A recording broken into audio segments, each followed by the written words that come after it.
മുസ്ലിം league ഒഴികെ മറ്റൊരു ഘടകകക്ഷിക്കും ഒന്നിൽ കൂടുതൽ മന്ത്രിസ്ഥാനം നൽകാനാകില്ലെന്ന കർശന നിലപാടുമായി കോൺഗ്രസ് നേതൃത്വം. ഒരു MLA മാത്രമുള്ള ഘടകകക്ഷികൾ മന്ത്രിസ്ഥാനം ടേം വ്യവസ്ഥയിൽ പങ്കിടേണ്ടി വരും. മുഖ്യമന്ത്രിയെ തീരുമാനിച്ചാൽ ഉടൻ തന്നെ മന്ത്രിമാരുടെ പട്ടിക തയ്യാറാക്കാൻ UDF നേതൃത്വം ഒരുങ്ങുന്നു. ഘടകകക്ഷികളുമായി ചർച്ച തുടങ്ങുന്നതിന് മുൻപ് തന്നെ മന്ത്രി പട്ടികയിൽ കർശന നിലപാട് സ്വീകരിക്കാൻ കോൺഗ്രസ് നേതൃത്വം തീരുമാനിച്ചിട്ടുണ്ട്. മുസ്ലിം ലീഗിന് 5 മന്ത്രിമാരുണ്ടാകും. അതേസമയം ലീഗ് ഒഴികെയുള്ള മറ്റു ഘടകകക്ഷികൾക്ക് ഒന്നിൽ കൂടുതൽ മന്ത്രിസ്ഥാനം നൽകില്ല.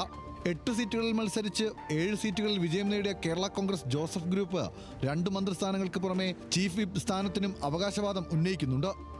ഈ സാഹചര്യത്തിലാണ് ഒരു മന്ത്രിയെ മാത്രമേ കേരള കോൺഗ്രസ് ജോസഫ് ഗ്രൂപ്പ് അടക്കമുള്ള മറ്റ് ഘടകകക്ഷികൾക്ക് നൽകാൻ കഴിയുള്ളൂ എന്ന നിലപാട് ആദ്യമേ തന്നെ സ്വീകരിക്കാൻ കോൺഗ്രസ് നേതൃത്വം തയ്യാറാകുന്നത്. 3 സീറ്റുകളിൽ വിജയിച്ച RSPയും 2 മന്ത്രിമാർ വേണമെന്ന താൽപര്യത്തിലാണ്. ഇതിനു പുറമെയാണ് ഒരു MLA മാത്രമുള്ള Kerala Congress Jacob, CMP, RMPI, ഒറ്റയാനായി വീണ്ടും ജയിച്ചു കയറിയ മാണി സി കാപ്പൻ എന്നിവരുമുള്ളത്. ഇടതുകോട്ടകളെ വിമത ശബ്ദമുയർത്തി തകർത്ത G Sudhakaran, TK Govindan, V Kunhikrishnan എന്നിവരുടെ പേരുകളും മന്ത്രിസ്ഥാനത്തേക്ക് ഉയരുന്നുണ്ട്. G സുധാകരനെ നിയമസഭാ സ്പീക്കറാക്കുന്ന കാര്യം UDF നേതൃത്വത്തിന്റെ പരിഗണനയിലുണ്ട്. മന്ത്രിസ്ഥാനം താൽപ്പര്യമില്ലെങ്കിൽ RMP നേതാവ് KK രമയുടെ പേരും നിയമസഭാ സ്പീക്കർ പരിഗണനാ പട്ടികയിൽ വന്നേക്കും.